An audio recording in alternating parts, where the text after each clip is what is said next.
with notifications on. Prashant Kishor ने कहा कि तुम जीतने की बात छोड़ो, दूसरे नंबर पर आकर दिखा दो, मैं मान लूंगा कि रामगढ़ की जनता में तुम्हारी पकड़ है। हमको क्या लड़ा है, हमको क्या लड़ा है?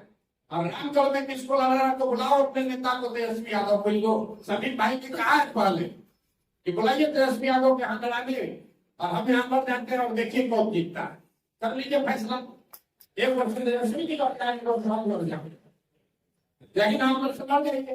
तो स्वराज जी का कितना दावा कर रही है? अरे जीत दो बार जब स्वराज जीत हार का दावा नहीं कर रहे, जब स्वराज की बात किनारे हमने कह दी।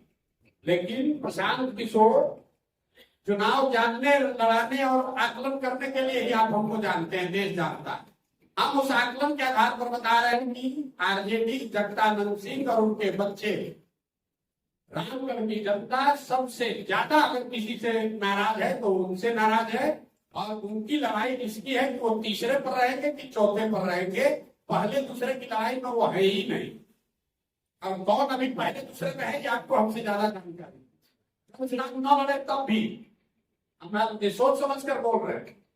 जब स्वराज अगर नहीं भी रेस पे है तो भी जगदानंद सिंह के लड़के आरजेडी यहाँ तीसरे नंबर पर है, तो हमसे ज्यादा जानकारी हो।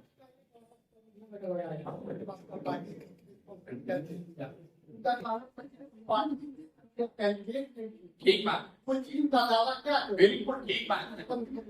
देखिए, एक विद्यार्थी है जो परीक्षा के केंद्र पर जाते जाते पढ़ रहे अपना नोट रिवाइज कर रहा है। एक विद्यार्थी है जो दारू पी के 2 दिन पहले ही तो परीक्षा पास हो गई।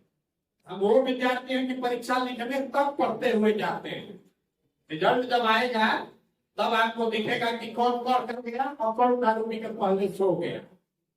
चुनाव आयोग ने निर्धारित किया है समय 20 से 25 के बीच में नामांकन होना है। वो 25 से पहले होगा, हमारे रिलैक्स नहीं होगा। 20 को जो नामांकन किया उसका भी फाइनल 28 को ही होगा, उसका भी वोट 13 को ही पड़ेगा। ऐसा नहीं है कि आप खुद के पहले नामांकन करके तो वोट आपको पहले मिल जाएगा। हम तो सबसे पहले तराई की घोषणा किए, उस समय दूसरे दल वाले कहाँ थे? बेलागंज में, इमामगंज में सबसे पहले जब स्वराज ने दावा किया, जब घोषित उम्मीदवार घोषित किया, उस समय ये लोग कहाँ थे? संभव है कि हमारी रणनीति का हिस्सा है पहले उनको घोषित करने के लिए, उसके बाद ये तो सब रणनीति का हिस्सा है कि किस सीट को हमको पहले अनाउंस करना है, किस सीट को बाद में अनाउंस करना है। क्या वो ये कह सकता है कि इनको तो प्रत्याशी नहीं मिल रहा है? तो देखिए 5 को आदमी बैठा हुआ है यहाँ पर, प्रत्याशी नहीं मिल रहा है तो बात है नहीं। इनमें से किसको चुनना है? अब जगदानंद सिंह को तो पता है कि हम लड़ेंगे, उसके बाद हमारा बेटा लड़ेगा, बेटा के बाद उसका बेटा लड़ेगा। उस नजरिए से आप किस चुनाव की बात कर रहे हैं? हम तो आपको घोषित कर दे रहे हैं कि 2029 में भी आरजेडी का उम्मीदवार कोई जगदानंद के लड़का ही होगा, उनका परिवार का ही होगा। तुमको क्या पूछने की जरूरत? आपसे 2 सवाल। आप कैंडिडेट सिलेक्शन के लिए आपका स्टैंडर्ड फॉर्म क्या होगा? पॉलिटिकल स्टैंडर्ड फॉर्म ये है कि जिसको भी समाज में सही व्यक्ति लोग बता रहे हैं।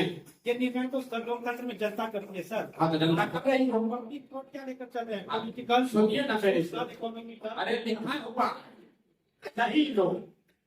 अमेरिका में भी चुनाव हो रहा है, सुनिए तो लिखिए ना सही लोग का क्या पैमाना है बता रहे।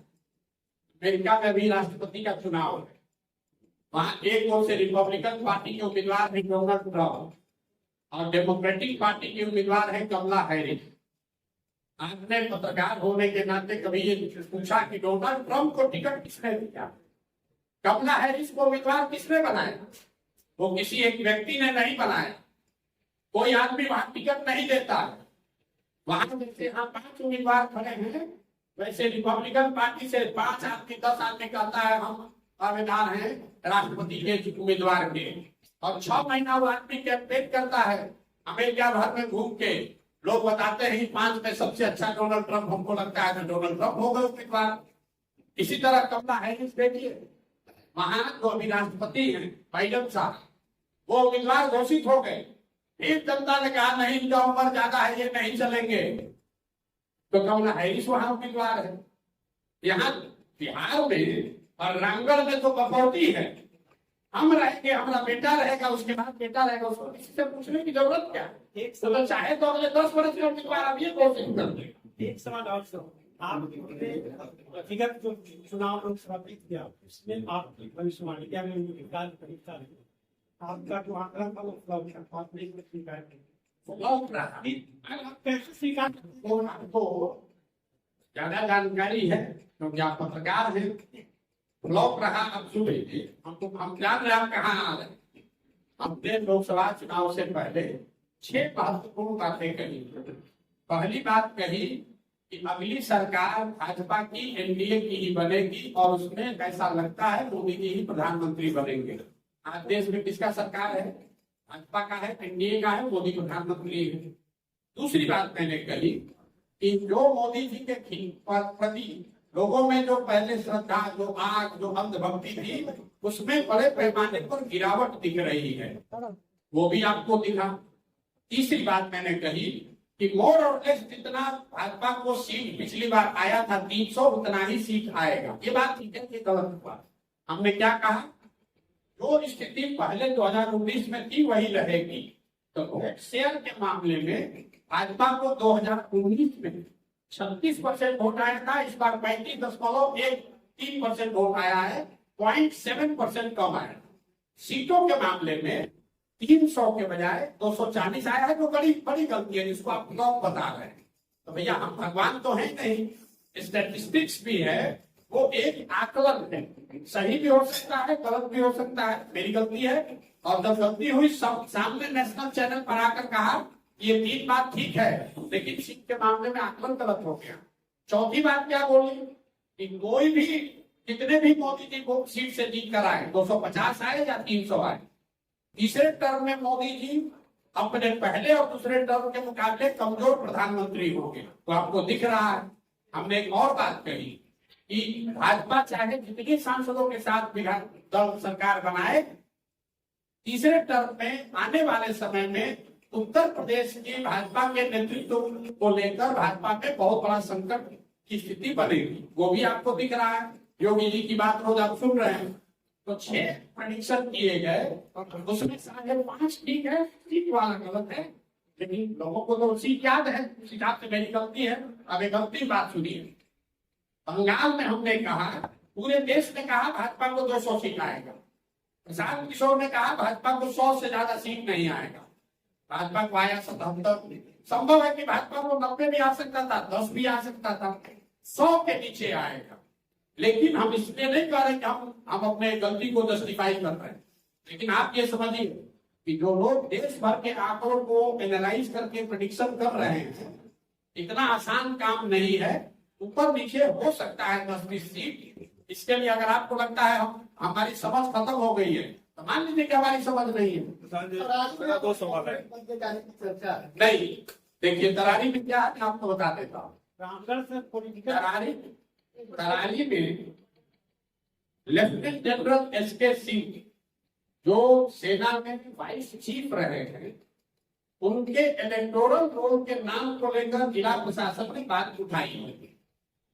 उनका ये कहना है कि इलेक्शन के कमीशन के रूल में ऐसा है कि आप बिहार के हैं, लेकिन अगर बिहार के किसी विधानसभा क्षेत्र में मतदाता के तौर पर रजिस्टर नहीं है तो आप चुनाव नहीं लड़ सकते। ये वहां के अधिकारियों ने बताया। हम लोग उसको लीगली एग्जामिन करा रहे हैं। जितने हमारे साथ वकील जुड़े हुए हैं वो लोग उस चीज को देख रहे हैं। उन्होंने इलेक्शन कमीशन को भी लिखना है, लेकिन मैंने तो बात आपको शुरुआती बताई कि देखिए कितना प्रो इनकम्बेंट है।